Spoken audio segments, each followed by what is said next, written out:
नमस्कार दोस्तों, इस वीडियो में हम डिस्कस करेंगे कि ओस्टियोफिट मैक्स कैप्सूल का उपयोग किन कंडीशंस में किया जाता है, ओस्टियोफिट मैक्स कैप्सूल को कैसे लेना चाहिए और ओस्टियोफिट मैक्स कैप्सूल की वजह से क्या साइड इफेक्ट्स हो सकते हैं, और यह भी डिस्कस करेंगे कि ओस्टियोफिट मैक्स कैप्सूल को लेते समय क्या क्या सावधानियां रखनी चाहिए और किन व्यक्तियों के लिए ओस्टियोफिट मैक्स कैप्सूल को लेना जरूरी होता है और किन व्यक्तियों में कैल्शियम की कमी होने का जोखिम अधिक होता है। हमारे शरीर में दांतों और हड्डियों को मजबूत बनाए रखने के लिए कैल्शियम बेहद ही जरूरी होता है। हमारे शरीर का 99% कैल्शियम हमारे शरीर की हड्डियों और दांतों में स्टोर होता है और बचा हुआ 1% हमारे ब्लड में होता है। जब हमारे ब्लड में कैल्शियम की कमी हो जाती है तब हमारा शरीर हड्डियों और दांतों से कैल्शियम लेने लग जाता है, जिसकी वजह से धीरे धीरे हड्डियां और दांत कमजोर होने लग जाते हैं। हड्डियां कमजोर होने की वजह से हड्डियों में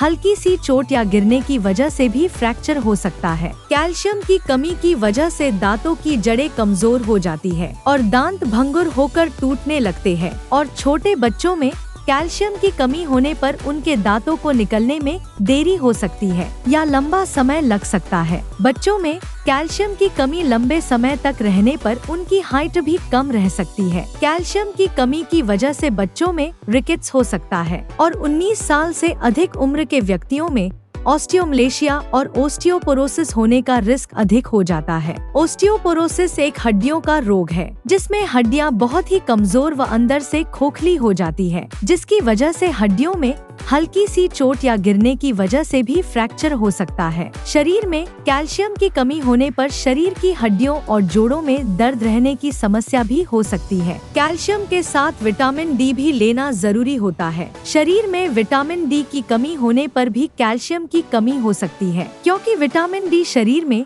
कैल्शियम के अवशोषण में मदद करता है और शरीर में विटामिन डी की कमी होने पर शरीर भोजन से कैल्शियम का अवशोषण अच्छी तरह से नहीं कर पाता है, जिसकी वजह से शरीर में कैल्शियम की कमी हो सकती है। अगर आप कैल्शियम की कमी को पूरा करने के लिए अकेले कैल्शियम के सप्लीमेंट्स ले रहे हैं तो ऐसी स्थिति में आपके द्वारा लिए जाने वाले कैल्शियम के सप्लीमेंट्स बेकार है, क्योंकि विटामिन डी के बिना आपके शरीर में कैल्शियम का अवशोषण नहीं होगा और आपके द्वारा लिए जाने वाले कैल्शियम के सप्लीमेंट्स पेशाब के जरिए शरीर से बाहर निकल जाएंगे। इसलिए कैल्शियम और विटामिन डी को एक साथ लेना जरूरी होता है। ओस्टियोफिट मैक्स कैप्सूल में कैल्शियम के साथ साथ विटामिन डी भी होता है, इसलिए आपको विटामिन डी के सप्लीमेंट्स अलग से लेने की जरूरत नहीं होती है। दोस्तों, अगर आपको वीडियो पसंद आ रहा है तो कृपया वीडियो को लाइक करना व चैनल को सब्सक्राइब करना न भूलें। अब हम डिस्कस करेंगे कि ओस्टियोफिट मैक्स कैप्सूल का उपयोग किन कंडीशंस में किया जाता है। ओस्टियोफिट मैक्स कैप्सूल का उपयोग शरीर में कैल्शियम की कमी होने पर, हड्डियों में फ्रैक्चर होने पर,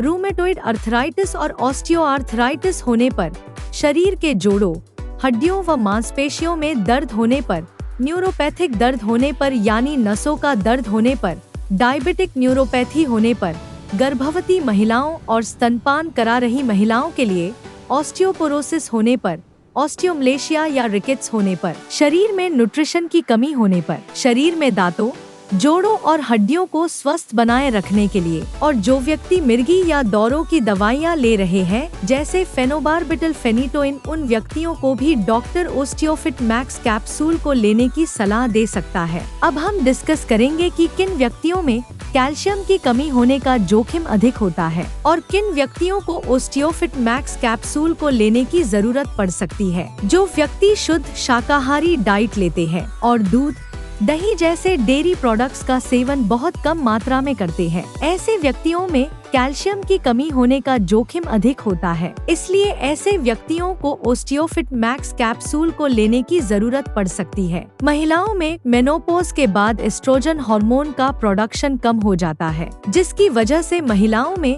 मेनोपॉज के बाद कैल्शियम की कमी बहुत जल्दी होती है और ऑस्टियोपोरोसिस होने का रिस्क भी अधिक हो जाता है। इसलिए कैल्शियम की कमी को पूरा करने के लिए और ऑस्टियोपोरोसिस से बचने के लिए डॉक्टर मेनोपॉज के बाद महिलाओं को भी ओस्टियोफिट मैक्स कैप्सूल को लेने की सलाह दे सकते हैं। अगर आप ज्यादा मात्रा में प्रोटीन या नमक का सेवन करते हैं तो आपके शरीर में कैल्शियम की कमी हो सकती है, क्योंकि प्रोटीन और नमक का सेवन अधिक मात्रा में करने से शरीर से कैल्शियम ज्यादा मात्रा में बाहर निकलता है। अगर आपने स्टेरॉयड दवाओं का सेवन लंबे समय तक किया है या कर रहे हैं, तो आपका डॉक्टर ओस्टियोफिट मैक्स कैप्सूल को लेने की सलाह दे सकता है, क्योंकि स्टेरॉयड दवाओं का लंबे समय तक सेवन करने से ऑस्टियोपोरोसिस हो सकता है। इसलिए ऑस्टियोपोरोसिस होने के रिस्क को कम करने के लिए भी डॉक्टर ओस्टियोफिट मैक्स कैप्सूल को लेने की सलाह दे सकता है। इसके अलावा किडनी फेलियर होने पर भी शरीर में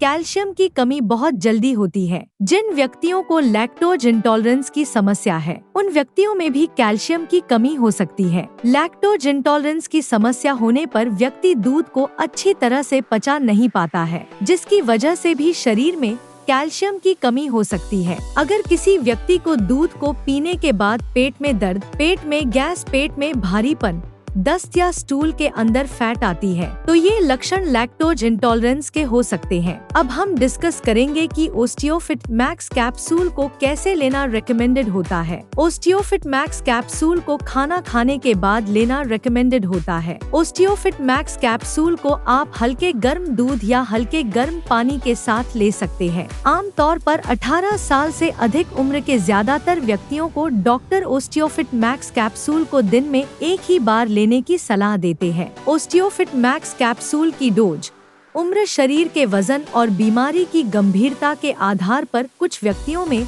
इससे अलग भी हो सकती है। इसलिए आपको ओस्टियोफिट मैक्स कैप्सूल को आपके डॉक्टर द्वारा बताई गई डोज में ही लेना चाहिए। ओस्टियोफिट मैक्स कैप्सूल को कितने समय तक लेना चाहिए, यह उम्र और बीमारी की गंभीरता के आधार पर सभी व्यक्तियों में अलग अलग हो सकता है। इसलिए ओस्टियोफिट मैक्स कैप्सूल को डॉक्टर की सलाह के बिना ज्यादा लंबे समय तक नहीं लेना चाहिए। दूध में कैल्शियम भरपूर मात्रा में पाया जाता है और दूध से बने उत्पाद जैसे पनीर और दही में भी कैल्शियम अधिक मात्रा में पाया जाता है। इसलिए अगर आप अपने शरीर की कैल्शियम की कमी को प्राकृतिक खाद्य पदार्थों से पूरा करना चाहते हैं, तो आपको इनका सेवन पर्याप्त मात्रा में करना चाहिए। 1 लीटर दूध में लगभग 1300 mg कैल्शियम होता है। अगर कोई व्यक्ति या बच्चा प्रतिदिन 1 लीटर दूध को 2 भागों में बांटकर सुबह शाम पी लेता है, तो उसमें कैल्शियम की कमी नहीं होती है। इसके अलावा मूंग दाल,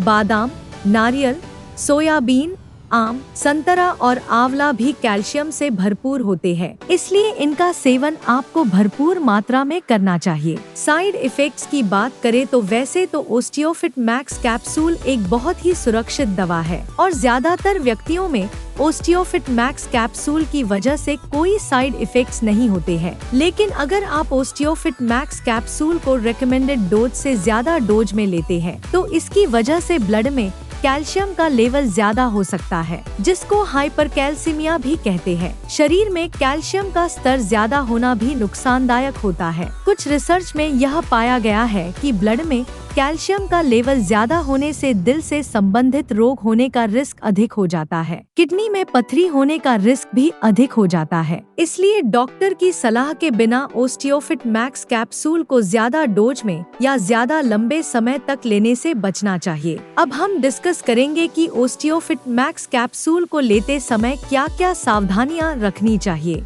थायराइड की टैबलेट और ओस्टियोफिट मैक्स कैप्सूल को एक साथ नहीं लेना चाहिए, क्योंकि थायराइड की टैबलेट और ओस्टियोफिट मैक्स कैप्सूल को एक साथ लेने से थायराइड की टैबलेट का अवशोषण कम हो सकता है, जिसकी वजह से थायराइड की टैबलेट की प्रभावशीलता कम हो सकती है। अगर आप थायराइड की टैबलेट को लेते हैं, तो आपको थायराइड की टैबलेट और ओस्टियोफिट मैक्स कैप्सूल में 8 से लेकर 10 घंटे का गैप रखना चाहिए। किडनी की कोई समस्या होने पर और किडनी में पथरी होने पर ओस्टियोफिट मैक्स कैप्सूल को डॉक्टर की सलाह के बिना नहीं लेना चाहिए। आपको ओस्टियोफिट मैक्स कैप्सूल को लेते समय आयरन के सप्लीमेंट लेने से बचना चाहिए, क्योंकि कैल्शियम के साथ आयरन के सप्लीमेंट लेने से कैल्शियम शरीर में आयरन के अवशोषण को रोक सकता है। वीडियो को देखने के लिए आपका धन्यवाद। अगर आपको वीडियो पसंद आया तो प्लीज वीडियो को लाइक कर देना, चैनल को सब्सक्राइब कर लेना और अगर आपका ओस्टियोफिट मैक्स कैप्सूल से संबंधित कोई प्रश्न है तो आप कमेंट करके पूछ सकते हैं।